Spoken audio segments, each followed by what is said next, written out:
बाद एक बार फिर से आपका स्वागत है। बात कर लेते हैं राष्ट्रपति चुनाव के लिए जो प्रचार अभियान तेज हुआ है उस पर बात कर लेते हैं। राष्ट्रपति चुनाव के लिए प्रचार अभियान हुआ तेज और इसी सिलसिले में एनडीए उम्मीदवार द्रौपदी मुर्मू आज झारखंड पहुंचकर मिल रही हैं विधायकों और सांसदों से। झारखंड के पूर्व राज्यपाल के रूप में द्रौपदी मुर्मू ने जनहित के कामों में काफी रुचि दिखाई थी। जमीन से जुड़ी मुर्मू के पास कोई भी साधारण व्यक्ति उस वक्त मदद के लिए आ सकता था। द्रौपदी मुर्मू के राष्ट्रपति उम्मीदवार बनने से कई विपक्षी दलों की बदली है सोच और बीजेपी की अगुवाई वाले एनडीए की ओर से द्रौपदी मुर्मू मैदान में है, विपक्ष की ओर से यशवंत सिन्हा हैं। राष्ट्रपति चुनाव 2022 के लिए मतदाताओं के वोट की कुल वैल्यू जो है वो 10,86,431 है, तो जाहिर है कि जीत के लिए कम से कम 5,43,216 वोट की जरूरत पड़ेगी। वहां पर बीजेपी की अगुवाई वाली एनडीए के पास पहले से 5.26 लाख वोट अपने वोट हैं और इसमें सिर्फ 13,000 वोट अगर और मिल जाए तो एनडीए की उम्मीदवार जीत जाएंगी। बीजेडी ने समर्थन पहले ही दे दिया है और उसी से जीत की जरूरत पूरी हो जाती है एनडीए उम्मीदवार की।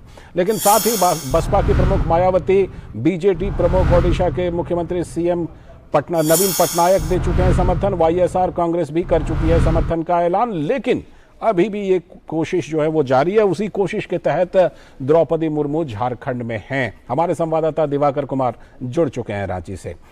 क्या दिवाकर, अब पत्ते खोलेगी जेएमएम? क्योंकि अभी तक पत्ते तो खोली नहीं है और इस बीच लगता है कि दोनों जो उम्मीदवार हैं द्रौपदी मुर्मू और यशवंत सिन्हा, उनके लिए झारखंड जो है वो रहस्य बना हुआ है कि किनको समर्थन मिलेगा।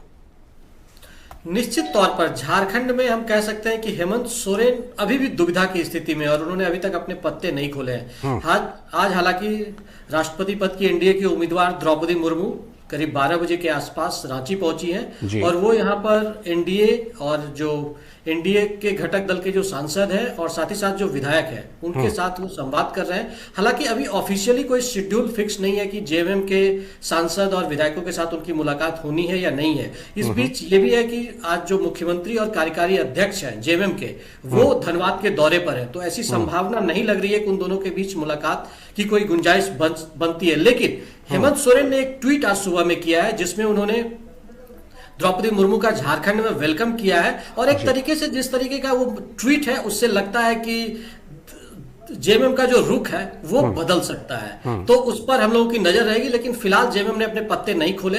इस बीच अभी भी बैठकों का दौर लगातार चल रहा है और शाम में द्रौपदी मुर्मू आज फिर दिल्ली वापस लौट जाएगी। लेकिन जिस तरीके का समीकरण बना है और जिस तरीके से झारखंड की जो कह सकते हैं जो सत्तारूढ़ पार्टी है झारखंड मुक्ति मोर्चा, उसकी पूरी राजनीति आदिवासी और जनजातियों के इर्द गिर्द घूमती है, वैसे में द्रौपदी मुर्मू का समर्थन नहीं करना हो सकता है जेएमएम को खलेगा और आने वाले दिनों में इसका परिणाम भी उन्हें भुगतना पड़ सकता है। तो इस लिहाज से लग रहा है कि अंतिम समय तक झारखंड मुक्ति मोर्चा जो है वो क्या रुख अपनाती है, इस पर थोड़ा हम लोग को वेट करना पड़ेगा। लेकिन पार्टी दुविधा की दौर में और स्थिति में नजर तो आ ही रही है जी। अच्छा, दुविधा इसलिए भी है क्योंकि अगले सप्ताह यशवंत सिन्हा भी वहां जाने वाले हैं झारखंड।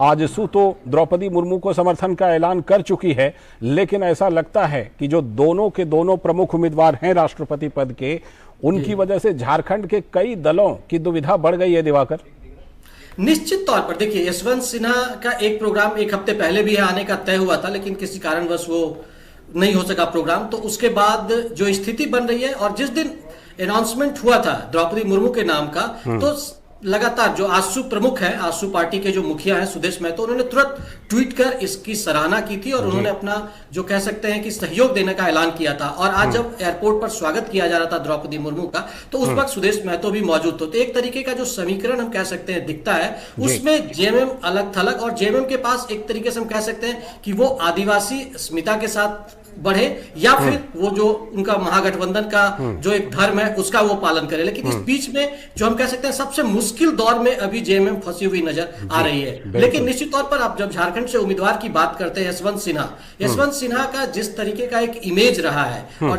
उस तरीके से जेएमएम का बहुत लगाव उनसे नजर नहीं आता है, क्योंकि और जिस तरीके से द्रौपदी मुर्मू का 5 सालों का कार्यकाल राज्यपाल के तौर पर झारखंड में रहा है, वो निश्चित तौर पर काबिले तारीफ रहा है और उन्होंने कई ऐसे जो जन सामान्य के कार्यक्रम थे उसको उन्होंने बढ़ावा दिया था। स्कूलों में बहुत बड़ा रिफॉर्म उन्होंने किया था। तो जेएमएम के लिए निश्चित तौर पर एक मुश्किल बड़ी बोया संशय की स्थिति तो हम कह ही सकते हैं। बिल्कुल ये संशय की स्थिति है। हालांकि द्रौपदी मुर्मू के नाम के ऐलान के बाद कई दलों की संशय मिटी और उन्होंने समर्थन का ऐलान किया, लेकिन लगता है कि जेएमएम ही सबसे ज्यादा संशय में है। आप रखिएगा इस पर नजर, कभी ना कभी तो जेएमएम को भी अपना पत्ता खोलना पड़ेगा, या कम से कम वो ऐसा करेंगे कि हो सकता है वोटिंग से दूर भी रहें या फिर अपने पत्ते खोलेंगे। फिलहाल आपका बहुत बहुत शुक्रिया दिवाकर, जुड़ने के लिए और इस खबर पर जानकारी देने के लिए, विश्लेषण करने के लिए।